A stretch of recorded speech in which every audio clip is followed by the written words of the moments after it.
So let's talk about the investigation phase. This is kind of the what happens when. So you find out that something has happened, and we won't put any bad names or bad titles on it yet, but you find out something happens, and so what do we do? So we thought the logical thing would be to have Marco as someone who works in-house to start with this part of the discussion, the investigation phase. Sure.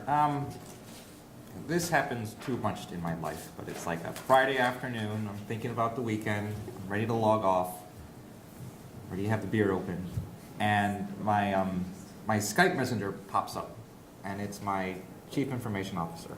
And I know right away that this is not going to be a pleasant conversation because he's in Texas and Houston, and he's usually out doing something fun at the end of the weekend.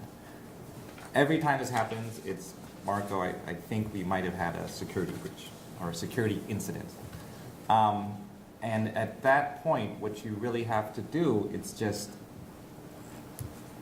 make sure that your company has the proper processes in place so that they can handle whatever has happened. So if you ask our chief information officer and his data security team, do you have a policy for responding to potential security incidents?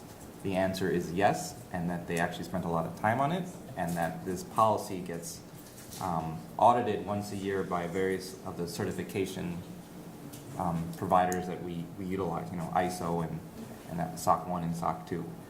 So by the time it gets to me, it means that there's already been some behind-the-wall research and some investigations to make sure that this is being handled correctly. And then the investigation sort of goes from there. But that's how it starts.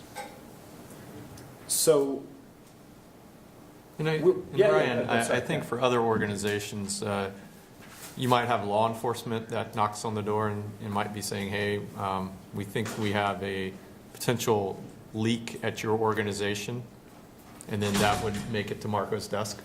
Yeah. You might have consumers calling and complaining that something's going on. That can make it to Marco's desk. Yeah. Yep.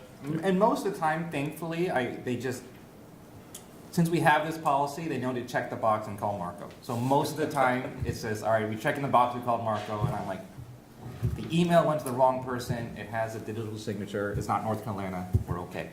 But if it isn't, then we have to really go to the next stage, which is, all right, give me all the information, bring out the contract, see what it says about, is there a data security exhibit? How do you define what PII is? Is there an incident response mechanism? Because a lot of contracts with our big customers will have, if this happens and you have to do X, Y, Z.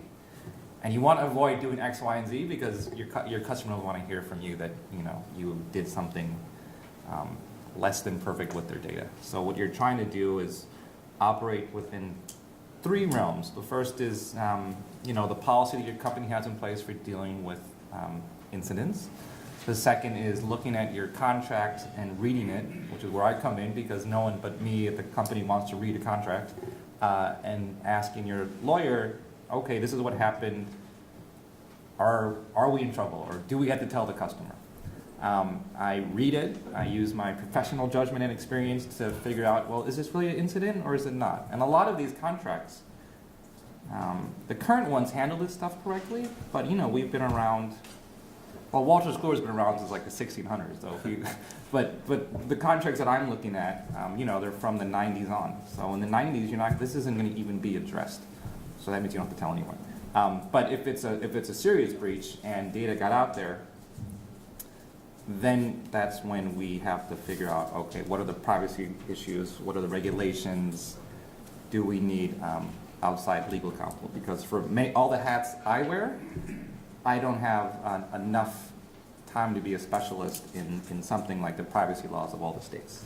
So then it's your call. At some point, you're going to maybe bring in outside assistance. Yeah, if it's significant enough and enough people are impacted and the various categories we spoke about earlier, at some point, it's just obvious that this is a real thing. It's not just a silly incident that you can just brush off, but it's an actual thing where people's data is out there, and if you don't, I know enough to know that I don't know something, and so when I don't know what the answer is, but I think there's some risk there, that's when I'll engage outside counsel. Okay, and then we've had, as we were talking through this stuff, we talked about when does an incident become a breach? I know there's some statutory definitions, but sometimes it's also judgment of the company or council. Yeah, I think because breach is defined and does open yourself up to certain liabilities, we try, even if we determine internally, this is probably a breach, we're going to have to do notice. Maybe we say we're still not going to call it a breach. We're not going to call it a breach in any press release. We're not going to put breach in the notice letter to individuals unless you're in California, which requires you to put notice of data breach in the letter. So at that point, you still, I can think, make a solid legal argument that what we're doing here, if we don't have direct proof that something was taken, but it probably was, we're going to notify people under an abundance of caution and let the regulators or the plaintiff's attorney, prove that it's a breach without making that admission. So that's why we try not to use the word breach if we can, as long as we're making a reasonable argument for that, even if we do get to the point where we're going to provide some sort of notice. Are there general triggers you can tell us about that would say, okay, this is when we need to notify people? And I ask, having been through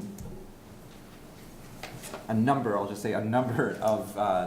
the security incidents where there have been releases of information, but we've never actually, with outside counsel's advice, we never actually had to go through the notification process. Some of our other businesses have had to do that, and I just wonder when does it cross that threshold that you have to start saying, okay, this is when we're going to start making the notifications, because the notifications are a very cumbersome and costly thing in their own right, and then you really have to hope your client forgives you after you put them through that. Yeah, so it's state and regulatory scheme specific. So the breach is going to be defined in every state law, and it's also defined, under HIPAA, under the SEC laws, et cetera, under Graham-Leach-Bliley. So in general, from a high level, it's the unauthorized access or acquisition of personally identifiable information. So sort of go through the steps. Do you have confirmation of access to or acquisition of, depending on the state, personally identifiable information? And then you look at the definitions of personally identifiable information. If you're in a healthcare world, it's going to be the unauthorized access, use, disclosure, or acquisition of protected health information. And then they actually have additional language that says if you can't rule it out, you need to assume it's a breach unless you can rebut the presumption by showing it's a low risk of compromise to the information. A number of states also have risk of harm analyses, so even if you have the access and acquisition of information, you can say there's no material risk to a consumer here as well. So it's very dependent on where you are, who you're regulated by, et cetera.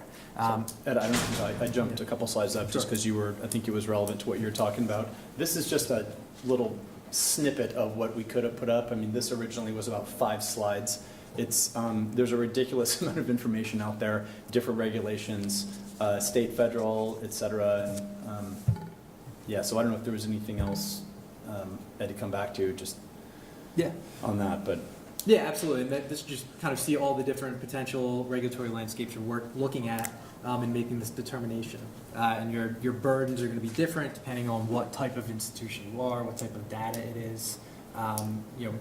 Maybe you treat social security numbers, have a higher risk of fraud, so it's harder to come to that risk of harm analysis and say that there's no material risk. I think a lot of times when we bring in Bill is if this is a hack or someone's in your system moving around, we really can't determine based on forensic evidence whether information has been accessed or acquired. So you're really looking at, what is our potential risk here of giving ourselves the benefit of the doubt, not giving ourselves the benefit of the doubt. Looking at all the different forensic artifacts to say if this does come out and someone presses on us, can we say that we made the right determination, not notifying? Then you have other instances like Marco talked about earlier. If someone calls you and says their information has been misused, or if law enforcement knocks on the door and says you're leaking information, then you're kind of at the position where there's information that's been accessed or acquired, and then you're looking at a potential notification. Yeah, and from a practical experience, what we've typically found in our incidents is that there might have been a breach, but then there's usually a carve out. So the things that he mentioned, you know, no material impact, or we usually find a way out of it because the breach is so small or ephemeral or didn't really impact anyone in a material negative way that we find a way out of having to do the requirements, because at the end of the day, you know, the breach wasn't significant and no one really was harmed by it.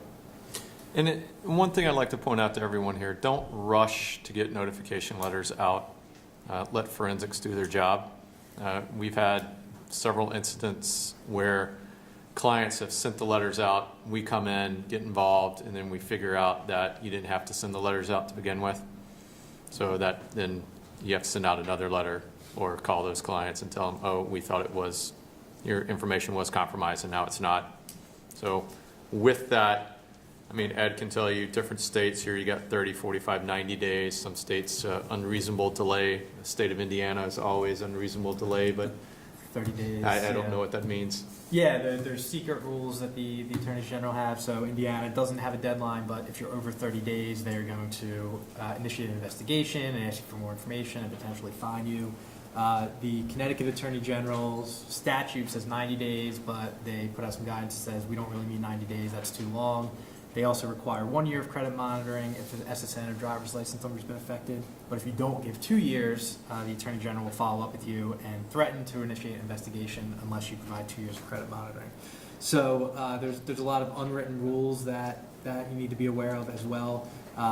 Certain states, probably 20 of the states, have an Attorney General notification requirement. Some of them have a threshold, so California, Florida, if there's less than 500 people affected in those states, you don't have to tell them. But others, New York, Connecticut, Massachusetts, if there's one person in any of their states affected, you need to tell the Attorney General about it, and potentially some other regulators in their states as well. And then they have the right under those laws to initiate an investigation, potentially issue fines, etc.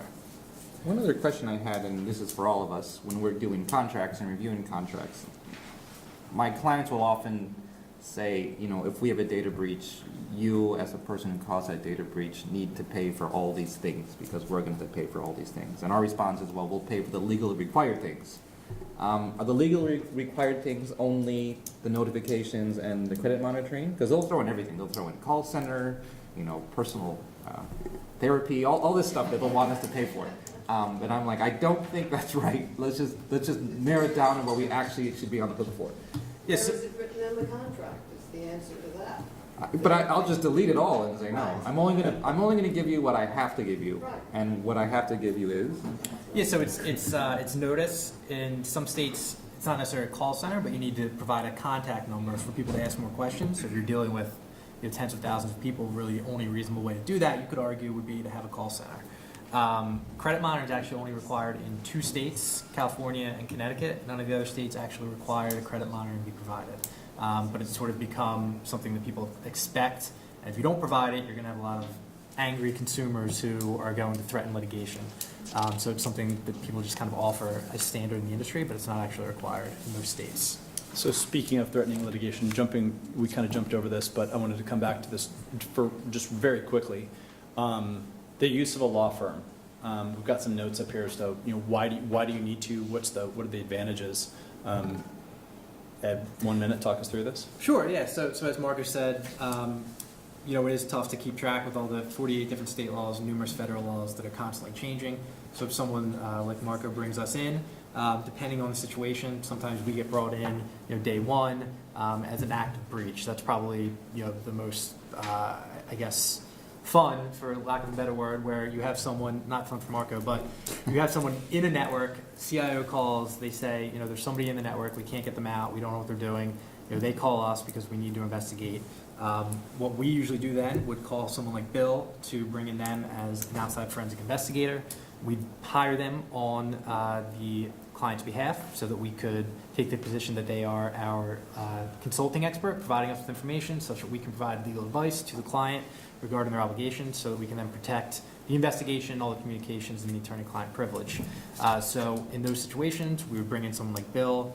You know, we've hopped on calls at midnight or later where, you know, we've just been engaged and we need to deploy tools out there, people out there to start an investigation to, number 1, secure the network, number 2, find out exactly what data has been taken. So, and then number 3, we can tell you what your legal obligations are or are not based on that data. So as much as we really wanted to talk about GDPR, guys, we're going to have to skip that slide. So I want to get into kind of the meat of this thing, the data side. So we're supposed to be talking about structured data sources. I know we've been talking about a lot of process and regulation and law. So Bill, let's turn it back to that. Structured data sources. Why are they important? What are they? Why are they important in this kind of investigation? So as Ed just mentioned, once we get the call, the first thing that we have to figure out are the forensic artifacts, depending on the type of disruption, so we can tell the story. And with that, from a structured data perspective, the one thing that we like to get from an organization are the log files. Now, what are log files? So when you log into a system, depending on the types of logs that it has, it will record certain data elements associated with what you're doing.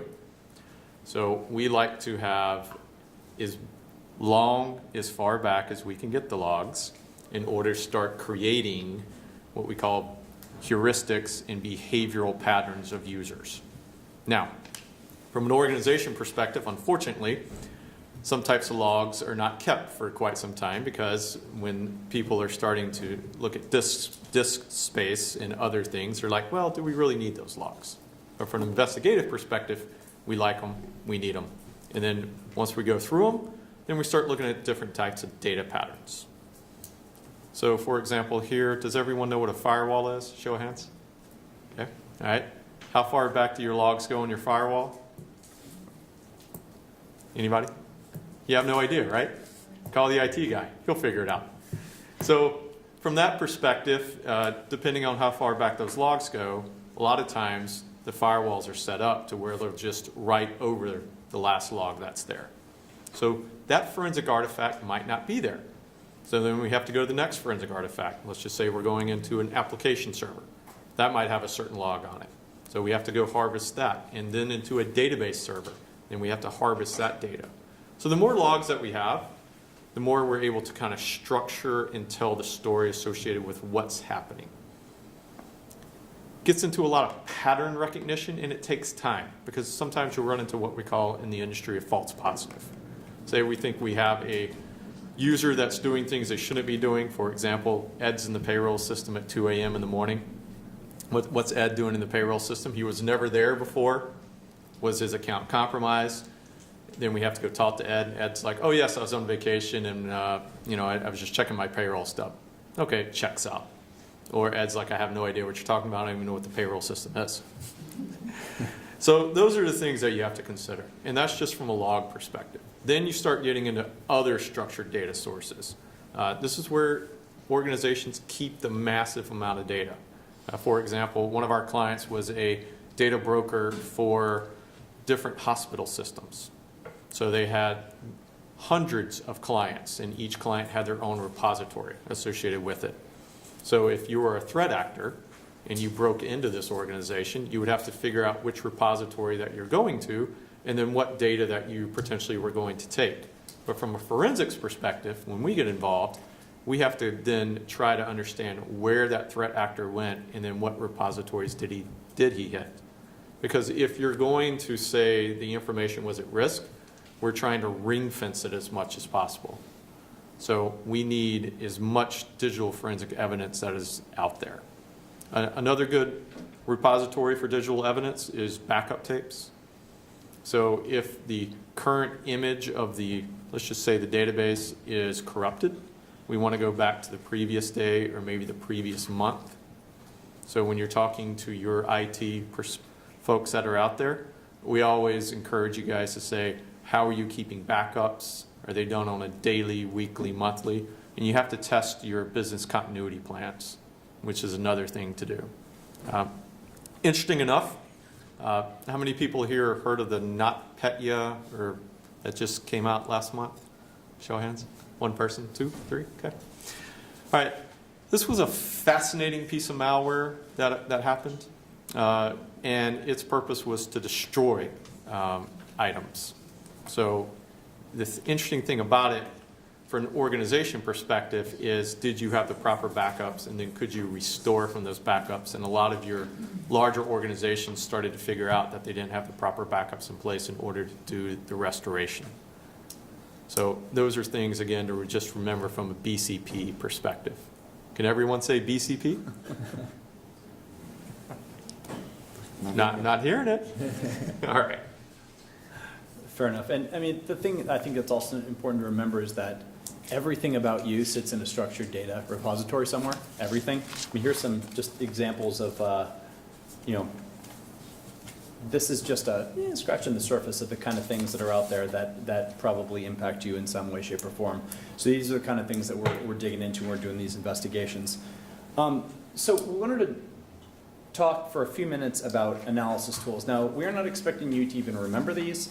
We wanted to talk through some of them, put up some examples up here, and just talk through a couple of examples of the kind of tools that are out there. This is, by no means are we trying to advertise anything that's up here. These are things that we've used. There's a lot of other tools out there.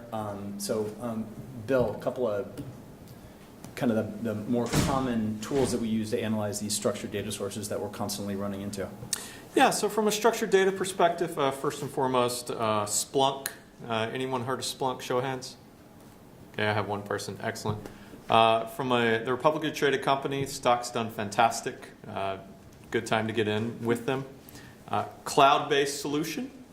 The other thing nice about Splunk is Splunk actually has built lots of different engines to interrogate data. Anyone here use PeopleSoft? Show of hands. No PeopleSoft users. Okay. So PeopleSoft is a different type of application that has different, what's called people logs. And Splunk actually built an API, which is an application protocol interface, to integrate those logs so you can interrogate them very quickly. Before that was actually created, you would have to write customized scripts to kind of parse these logs, but Splunk figured it out. So it's a great tool to quickly analyze data. SQL Server, everyone here heard of SQL? Show of hands. Excellent. Okay. All right. So on the SQL side, again, it's just another tool in the arsenal to kind of interrogate information. The nice thing about Nuix, which is listed here, number 3, Nuix makes a fantastic tool in order to interrogate logs and also computer forensic images so you can quickly get the answers. The most important thing here to notice about all these different tools here is they're just part of the toolbox. There's different types of applications, tools that you can use depending on the disruption that's there. And then you need to find an expert to kind of help you out and navigate this. It doesn't mean you need to be an expert in SQL or Nuix or Splunk or Brainspace and so forth. You just need to have someone in the organization or someone that you can tap to come in and kind of help you interrogate the information. Business analytics, on the aspects of that, selling to customers, taking your customer database and creating different types of alpha capture. So let's just say you're selling a certain type of product and you want to figure out what other types of markets there are out there. You can actually enrich your data, so you can buy data from companies like Axiom and then take your current data set and enrich that data and then start looking for trends and macro aspects of it. Splunk, again, does that quite nicely, and it creates nice little dashboards associated with that. Great, thanks, Bill. So this is what it really gets down to. This is what I was kind of, as we were thinking about what we were going to talk to you guys about today and what these guys were going to be able to provide, this is what it really gets down to, is analysis methodologies. We've talked about some of them kind of in passing, but I wanted to just kind of open the floor, maybe Marco, starting with you. Like, what are some of the things that you have seen used, the actual methodologies, but we're having to go find this data and mash them together or query this against that, or what are the things that you've seen that are kind of some of the more interesting analysis methodologies that you've seen used in what you've done? It's a bit of a black box, honestly, on my end, because I am the lawyer, and then we have this whole team of IT people, and they call me up on Friday, like I was saying, and they tell me their problems, and they tell me, now this is your problem, Marco. Let's share this pain together. Before they get me on the phone and give me the terrible news that will make me stress out a bit, there's been a lot of work that they've done in the background. And I assume it's using the tools that you just went through. We have all the certifications in place, which requires you to have all these processes and procedures in place. So by the time they get to me, they can pretty much tell me what it is, that actually happened. And then that event will sort of unfold, in the worst case, it took about 3 weeks of them digging around. And I say it's a black box because every time we get on the phone for, you know, the daily update of where are we on this thing, it'll be like, you know, well, Randy in that department is looking at all these words. I really don't even know what they're talking about. Like all the things you just talked about. They're using all these tools, they're doing the analysis, but the upshot is at the end of the day, they can really pinpoint what it is that actually happened. And then when I know what it is that actually happened based on their usage of all these fancy IT tools, I can go back to that initial analysis I was talking about. You know, is this contract, is this an incident that requires us to notify our customer? Is it a data breach under the contract? If it is, you know, do I need to call you so you can call you so we can get the notification in place? And so the last time I'm thinking of what happened, it took a while, but within a couple weeks, we're like, how in the heck did one client of ours get all the data of another client? Like that, how does that even happen? And it was like a huge, you know, months of stuff. And it took a while, and I don't know what they did behind the scenes, but they had all these tools I was saying, and at the end of the day they said, oh yeah, someone was coding and they typed in the wrong letters, and because they typed in the wrong letters, it went from client A to client B. Well, thank you. Now I have the client A is like, thank you for bringing me into this. I hate you. And client B is like, what are you guys doing? But the upshot is at the end of the day, we were very clearly and quickly able to pinpoint it, relieve ourselves of the source of that problem, and then deal with the clients. And what they really want to know in these incidents is what happened, why did it happen, is it going to happen again? If you say, you know, it was a fault, if you're just honest actually, unless it was something that you don't really want to admit because there's huge litigation coming. But if you're just honest and you say it was a resource, they typed in the wrong letters, he no longer works with us, you know, then that's a way to sort of move forward. But it was, you know, it was a multi-week engagement where you're having a lot of calls and you're having a lot of analysis, and then you just sort of have to trust your gut and your relationship with your client to figure out, you know, how are we going to move this forward.